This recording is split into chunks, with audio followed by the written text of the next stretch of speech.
Hola chicos, soy la profe Clara de Ciencias Naturales y lo que vamos a hacer hoy es un pequeño repaso de la actividad anterior para poder retomar el tema nuevo.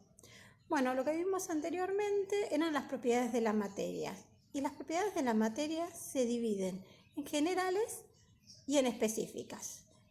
Las propiedades generales son comunes a todos los materiales y las específicas son propias de cada material. ¿Qué es un material?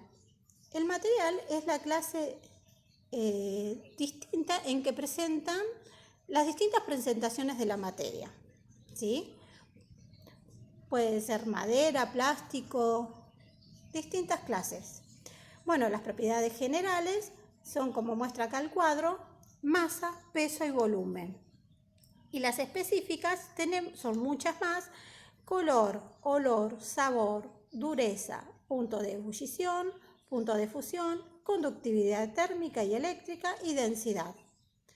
Bueno, las características específicas, las tres primeras, color, olor y sabor, son las que se denominan caracteres organoléctricos. Esto es porque se captan a través de los sentidos. Las propiedades generales, como acá marca el cuadro, también se las denomina extensivas, y esto es porque dependen de la cantidad de materia. En cambio, las propiedades específicas son denominadas intensivas, ya que estas no dependen de la cantidad de la materia. Bueno, en el cuadro anterior que les mandé, también las propiedades específicas estaban divididas en propiedades físicas y químicas. Estas propiedades físicas y químicas también se las denominan cambios físicos y químicos. Como lo ven acá en este pequeño cuadro que les hice como resumen. Los cambios físicos tienen la característica de que cuando se produce este hecho, las sustancias no cambian su estructura. Y los cambios físicos, los químicos, cuando se produce el cambio, cambian su estructura. Un ejemplo de esto es la combustión y la oxidación. En el caso de combustión, la madera, una vez que se quemó, no va a volver a tener la misma estructura química. Y la manzana, una vez que oxidó, no volvemos a tener la misma consistencia, ¿sí? Un ejemplo de cambios físicos serían cuando cortamos un papel, ¿sí? O los cambios de estados, como lo muestro acá. Los cambios, bueno, primero tenemos que decir los estados de la materia son tres: sólido, líquido y gaseoso. Como está acá, sólido, líquido y gaseoso.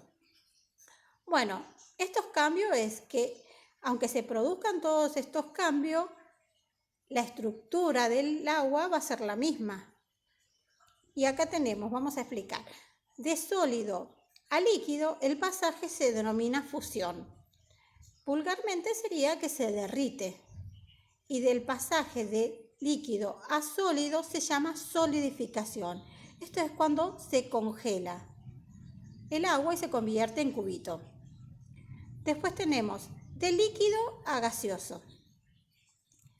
De líquido a gaseoso se llama vaporización, y dentro de la vaporización tenemos dos ejemplos: el de ebullición y el de evaporización. Y esto es, el de ebullición, como comentamos antes, el punto de ebullición es cuando por ejemplo, el agua hierve. El agua hierve a 100 grados centígrados, ¿sí? Necesita estar en contacto con el fuego para poder hervir, para poder elevar su temperatura.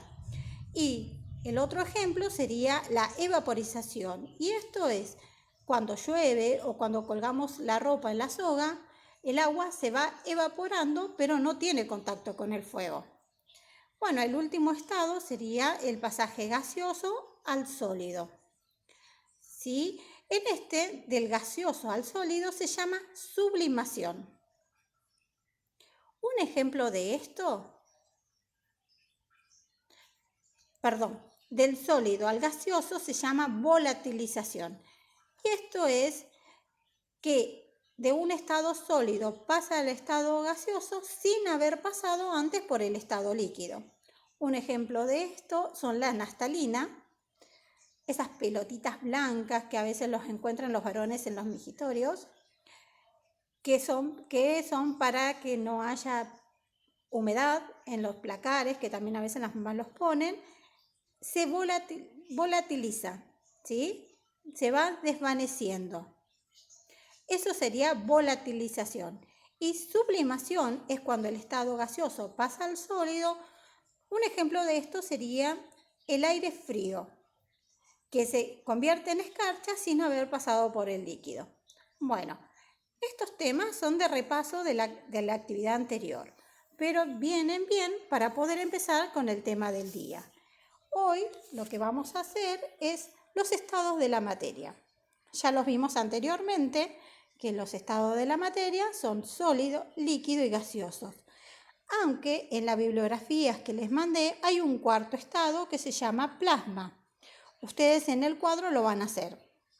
Bueno, ahora vamos a explicar explicar esta lámina. El estado sólido, en el modelo de partículas, que es la manera en que tienen para representar cómo está formado las partículas, cómo se comportan las partículas dentro de ese estado, encontramos esto. Todas las partículas están como compactadas, todas unidas una al lado de la otra. Y la masa, la forma y el volumen tienen definido, ¿sí? Va a ser definido. Cuando es en estado sólido, lo tenés, estas tres magnitudes están completamente definidas. Bueno, en el estado líquido, las partículas se encuentran muchas más separadas, ¿sí? Y la masa y el volumen está definido, pero la forma es indefinida.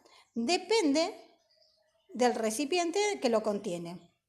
Y el último estado, el gaseoso, que acá les puse como ejemplo, cuando hervimos el agua, el vapor, este es el gaseoso, lo representamos dentro de un recipiente con tapa porque se tiene que estar contenido y las partículas acá están en movimiento, ¿sí? Estas partículas por la fuerza se mueven y chocan contra las paredes. Si no tuviera esta tapa, el gas empieza a salir, el vapor saldría. Entonces, por eso es que lo representamos, cuando representamos un estado gaseoso, lo representamos con una tapa. Estas partículas están en movimiento y mucho más separadas que en el estado líquido. Tanto la masa como el volumen y la forma son indefinidas y dependen del recipiente que lo contenga. Bueno, acá hablábamos de partículas. Y estas partículas es como es la estructura química de la materia. Bueno, ahora vamos a hablar cómo es esa estructura. En esta lámina les encuentro. Toda la materia está formada por átomos. ¿Qué son los átomos? Esto que ven acá. Ustedes ya lo conocen, ya lo vieron alguna vez, ¿sí? La materia está formada por átomos. Los átomos se unen y forman moléculas. Esas moléculas el átomo es sería una unidad muy pequeña, ¿sí? ¿Sí? Bueno, el átomo está formado por dos partes. Un núcleo, que es esto que se encuentra en el centro, y una corteza, todo lo que está alrededor. Bueno, el núcleo está formado a la vez o constituido por dos partículas subatómicas, que significa que son mucho más pequeñas que el átomo. Estas partículas se denominan protones, los que tienen color verde, y neutrones, los color rojo. Cada una de estas partículas subatómicas, tienen una carga. Los protones tienen carga positivas y los neutrones tienen carga neutra, no tienen carga, vendría a ser. La corteza está formada por estas que se llaman orbitales, que pueden ser circulares o elípticas. Y a donde están estas órbitas se encuentran los electrones, que son estos que van alrededor, rodeando, gravitando alrededor del núcleo.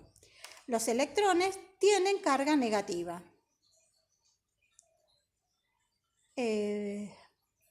Bueno, ahora vamos a hablar que los átomos se pueden unir y forman sustancias, ¿sí? Estas sustancias pueden ser simples o compuestas. Los átomos también se los denomina elementos químicos. Es lo que vamos a ver en la tabla periódica nuevamente. Cada uno de los átomos tiene un nombre específico. Ustedes tienen una actividad para leer sobre el elemento químico. Bueno, la sustancia simple es cuando, por ejemplo, el oxígeno, el ejemplo que puse acá, ¿sí? Como el oxígeno es un gas, lo hice en un recipiente que está tapado. Bueno, esta es sería una partícula o como la estructura de la molécula. ¿Cómo lo vemos? Lo visualizamos aumentando el volumen. Sería una molécula de oxígeno tiene dos oxígenos, dos átomos, ¿sí? Si habláramos del elemento químico, diríamos que es oxígeno. Pero como hablamos de la molécula de oxígeno, hablando de oxígeno como el gas, se llama O2, representado químicamente, estamos diciendo que tenemos dos átomos de oxígeno. ¿Por qué se dice que es una sustancia simple? Porque los dos átomos son iguales.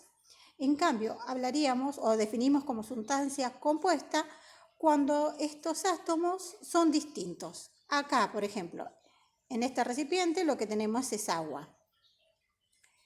Vamos a ampliar la molécula de agua, que tiene estas siglas químicamente, que es oxígeno, un átomo de oxígeno y dos de hidrógeno, ¿sí? Por eso se la denomina compuesta. Bueno, chicos, espero que me hayan entendido. Ténganme paciencia, son los primeros videos y espero que cada vez sean mejor. Y cualquier duda me consultan. Cuídense mucho.